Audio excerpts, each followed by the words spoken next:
Okay. So this digital history is giving us a little bit of background information about the crisis. What starts this crisis? All right. Do you remember? Do you recall from the crash course on Monday? What's the deal with California?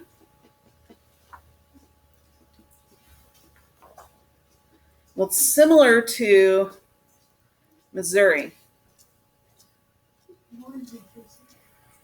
California wants to be a free state. Okay. But what about the line? Where does the line go through California? It's like the number. It's below. So California is below the line? No, the line's below. Isn't it like halfway? Yeah, it goes like straight through California, like halfway. So it can't be either or, right? All right. So let's take a look at our digital history real quick. So I'll read the first paragraph. It says, on a hot July day in 1849, a party of Texas slave owners and their slaves arrived in the California gold fields. That's why so many people were going to California, because gold was discovered in 48. As curious prospectors looked on, the Texans staked out claims and put their slaves to work panning for gold. White miners considered it unfair that they should have to compete with slave labor. You might want to underline that word or that phrase, that sentence there. White miners considered it unfair that they should have to compete with slave labor. So they held a mass meeting and resolved, quote, that no slave or Negro should own claims or even work in the mines, end quote. And they ordered the Texans out of the gold fields within 24 hours. Okay. So this isn't necessarily about slavery, but about what? Gold. It's about gold and the competing against, we're having to work so hard, but the white people with the slaves don't have to. So it's a competition over money. All right. So it says 3 days later, the white miners elected a delegate to a convention that had been called to frame a state constitution for California. What's a delegate?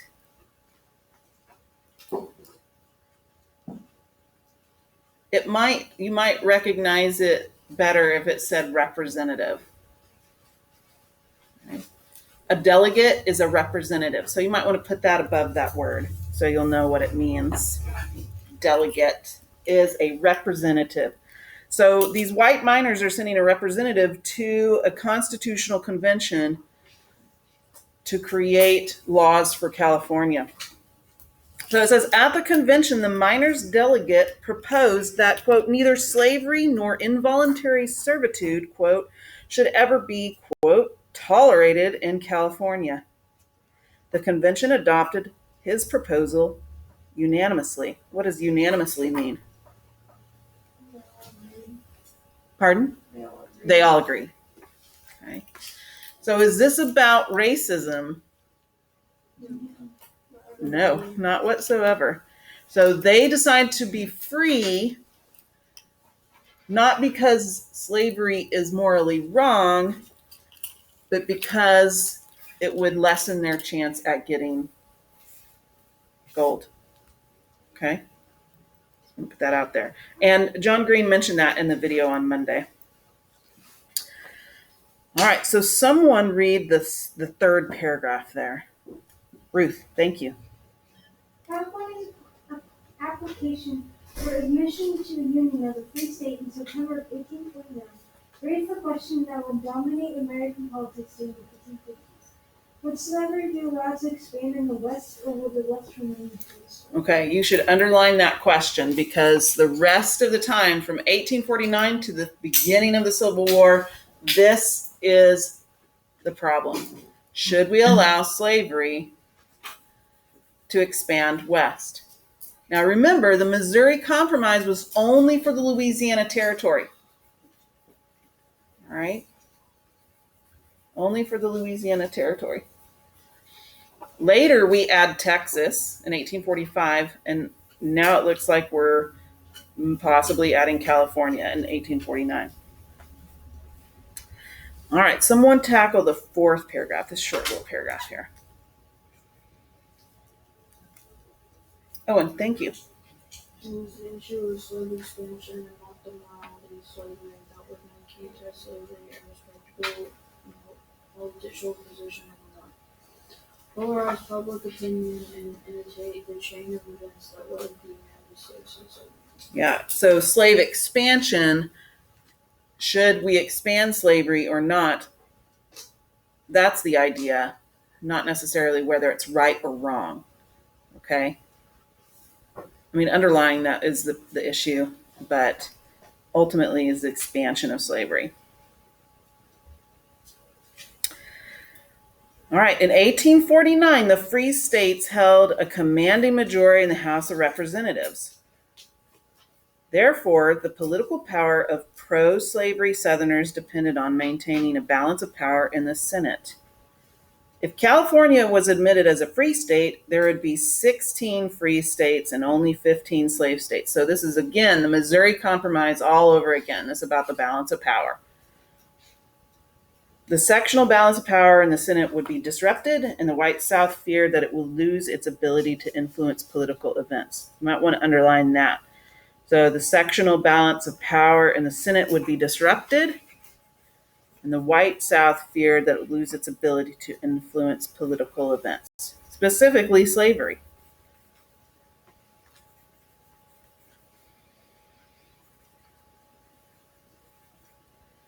So how do you think Southerners are going to react to this? How did they react during the Missouri Compromise or crisis? What did they talk about doing?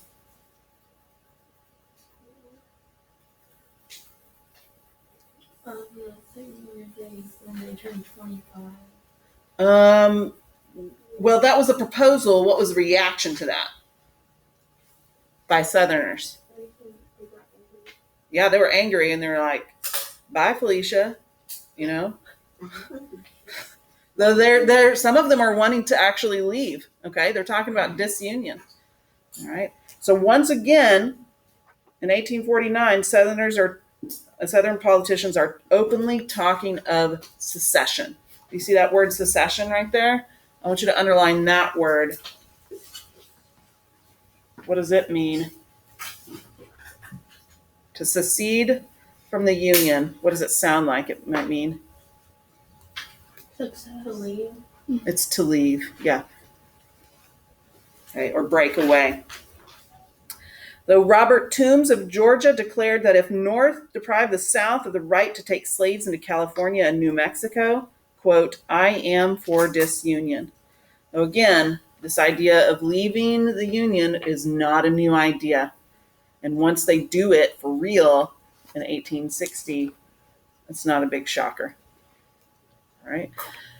So once again, this idea of the balance of power is being thrown off and creating a huge crisis, so to speak, in the United States. So once there was a crisis in Missouri, there were proposals to fix it were presented. So we talked about James Talmadge and his proposal, but was denied because eventually Missouri would become a what kind of state? A free state. But that didn't pass. So who was the guy that presented the actual compromise? Do you remember his name? I don't think we wrote it down in first hour. No, it was Henry Clay. Okay. So Henry Clay comes up with another compromise, okay, or proposal. So today we're going to take a look at some of the problems that California is, not only California, but other problems as well. So we're going to make a T-chart on the back of your page here. And I'll tell you what to write. So we're not taking all the notes down that you see on here. And I'll tell you what to write. Okay? So here's the crisis. California wants to be a free state, but there's some other issues on the table to quote unquote fix the problem. So you don't need to write these down yet. Okay? So there's several problems, and we've covered some of those there. So first, one of the problems that came with California is Texas. So in your T chart on the left-hand side, if you will put problem at the top for a label, and the number 1, Texas. So after the Mexican-American War, Texas has some issues. Okay? So like this map shows here and the one in the back. So Texas looks really weird with the green parts here. Though the green parts were a dispute over who controlled it. Okay? So problem number 1, I would just put Texas and maybe, how would you say it? Land dispute or land conflict. Texas didn't really have any military control, but the United States did, and so there were problems that resulted in that. Okay. Was Texas a free state or a slave state? It was a slave state. Problem number 2, California. California wants to become a what? Free state. So your second problem on the left, I would say California equals a free state or wants to be a free state. And the reason that they can become a state is because there's so many people coming in for gold.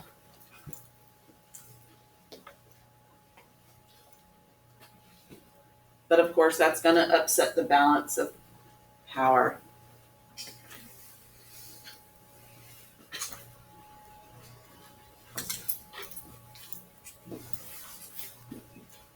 So the other issue that comes up, and that's the question that you underlined, how will we deal with the other land that wants to become states in the Southwest? Because that includes Arizona, eventually Arizona, New Mexico, Utah, and Nevada.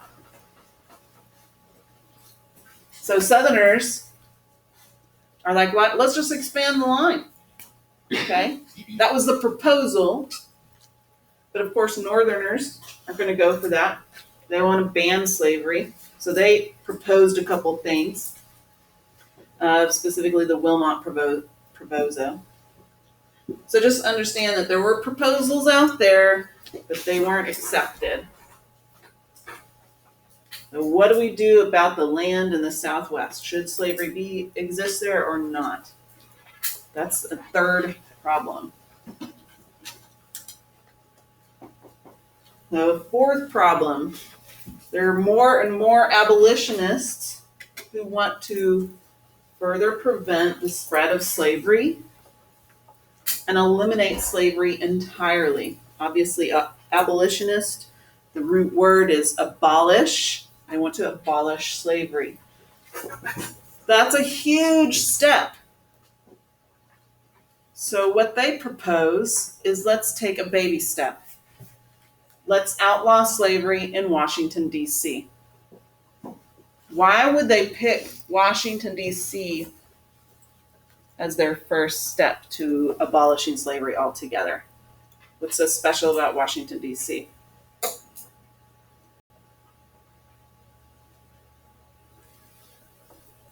What is Washington, D.C.? Pardon? It's not a state. It's the capital of the United States of America. So it is a symbol of the entire country. And if we allow slavery in the symbol of America, what is that saying that we agree to do? Yeah, own people. Okay. So we want to change that symbol to show that we actually value liberty, like we said in the Constitution, and human life. So that's what they wanted to do. That was the proposal. We're just writing down the problems here. The last, well, certainly not last problem, but another major problem that was occurring for the Southerners, at least, was that slaves were running free. They didn't want to be slaves, so they used the Underground Railroad, among other things, to help them escape. Now, there was already a law out there called the Fugitive Slave Act, but it wasn't really being enforced all that much. So the Southerners wanted to create a harsher fugitive slave law that would punish those who helped free slaves and get their slaves returned. Okay. So those are the 5 problems that this crisis of 1850 is trying to solve. That's a lot of problems. And the basis of that is slavery. Okay. So obviously there are tensions that are building up, and that's what leads to this, explosive crisis. Presidents, how did they react to this? The president at the time was Zachary Taylor, and he owned slaves, but he actually, and for reasons I don't know, he opposed the expansion of slavery to the Southwest. But when he died, his vice president became president, and he was more in a compromising mood. Okay? So, and he wanted to ensure peace. That's what a compromise is supposed to do, right? So Henry Clay comes in with solutions to these problems, right? So you might want to put somewhere maybe at the bottom that Henry Clay, who was the compromiser of the Missouri Compromise, comes up with a plan.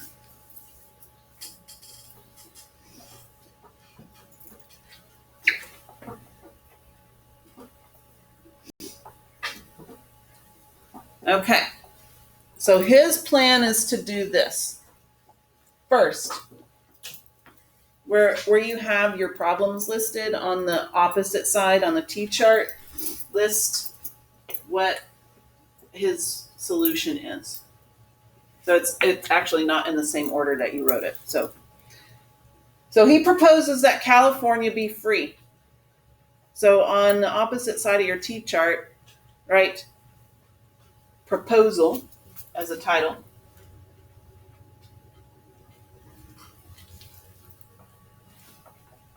And then next to California, put become a free state. Okay. The second problem was Texas and the dispute over the land. And so the proposal was, Texas, you're going to give up the land that's disputed, and the U.S. will take up your debt. And that's how we got the borders of Texas today.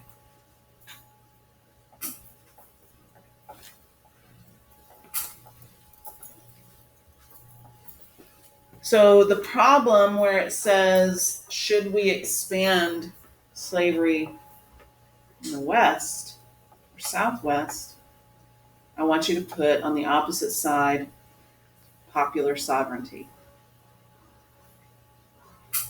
Okay. I want you to underline it, circle it, star those 2 words, popular sovereignty. It's even in red on the board. This is important. Do you know what the idea of popular sovereignty is? Okay, what is sovereignty? We've talked about this before.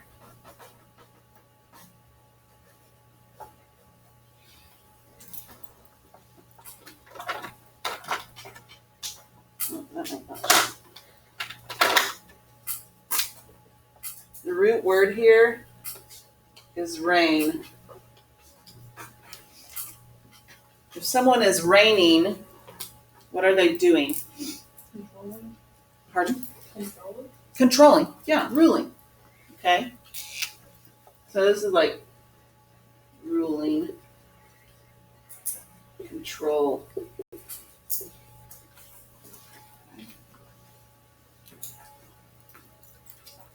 Now, popular refers to the people. Okay.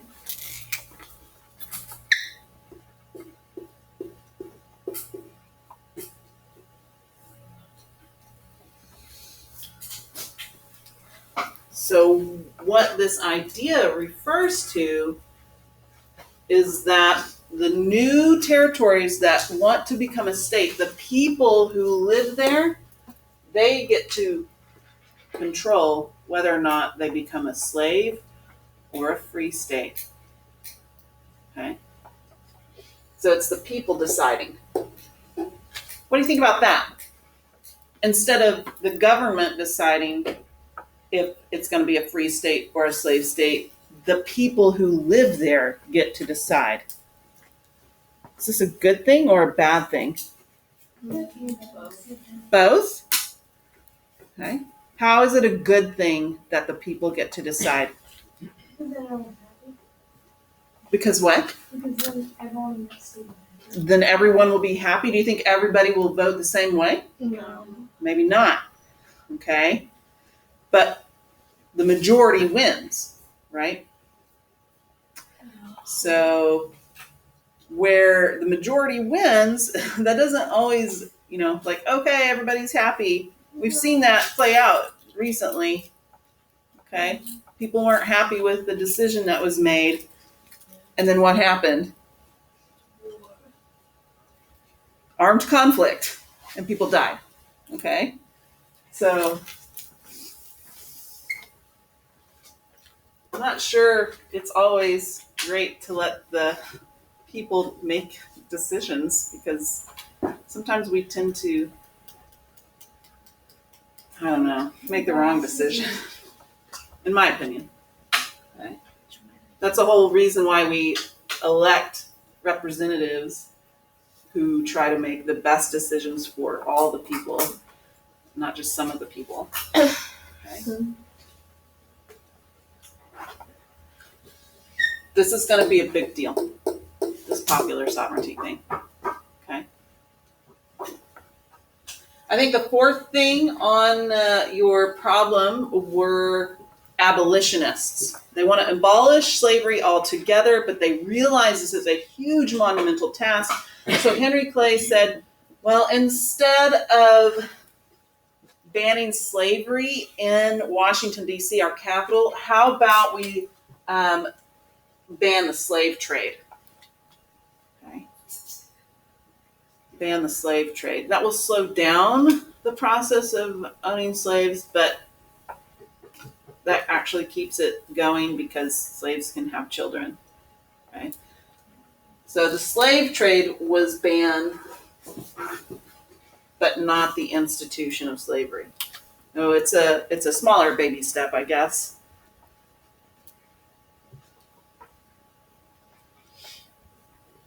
So that gives a little bit to the abolitionists, but not everything that they want. So that's a compromise. The last thing is increasing this fugitive slave law, strengthening it. This is a big deal because under this proposal, all federal officials, that includes judges, law enforcement, any other elected officials, even those who are in free states, have to assist in the capture of fugitive slaves or escaped slaves, even if you don't agree with slavery. Ugh. And if you help a slave escape and you get caught, it's a $1,000 fine or 6 months in jail, or 6 months in jail. Also, because they're slaves and property and not citizens, they cannot testify in defense of themselves and could be arrested on the accuser's word only. So if you're walking down the street and you are a free black person and someone accuses you of being an escaped slave, you cannot say anything.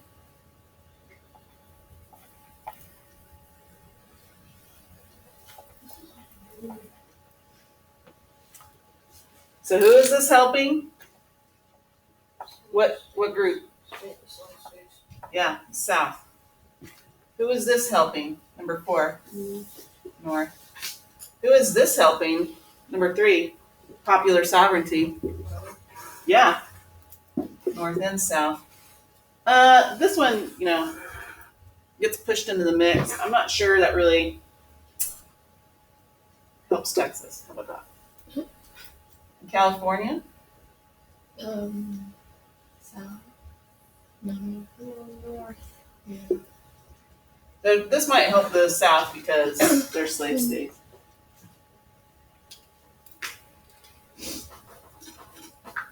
So while we have 2 things that help the North, and one major thing that helps the South, how do you feel like it's balanced? Do you feel like it's like each one of these things is equal to each other?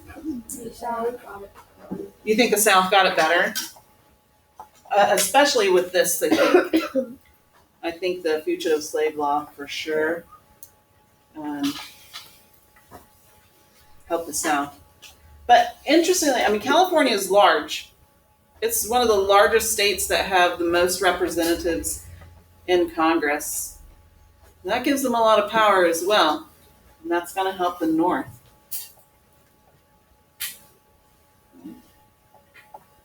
This will be interesting here. Okay? So this popular sovereignty, when they decide what they want to be, that'll be crazy. Okay? So in order for this to pass, all 5 proposals must be accepted together.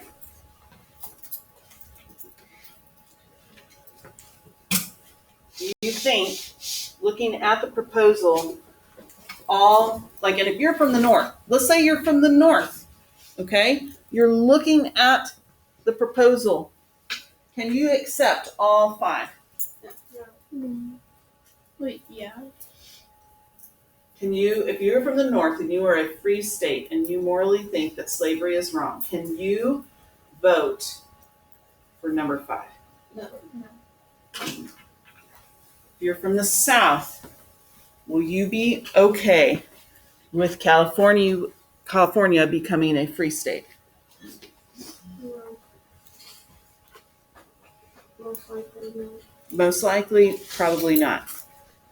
Only slave trade. Or banning the slave trade. Yeah. So do you think his proposal as all 5 together, do you think it passes? Could it pass? I don't think it could. Well, historically, factually, it did not. Okay. So but all 5 of these things actually do get implemented. But how does that work?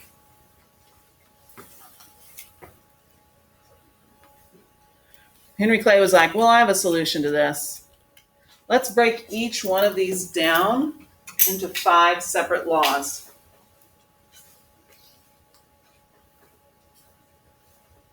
And then vote on them separately. And in that way, it does get passed. This is called the Compromise of 1850.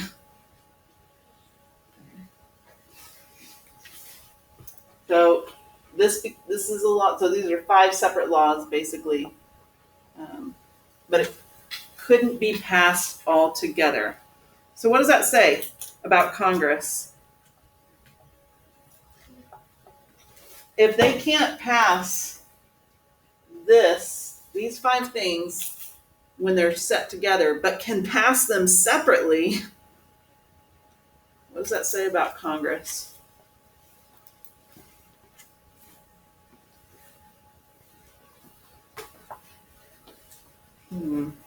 That's a tough one. They can't accept them all together, but they can accept them separately.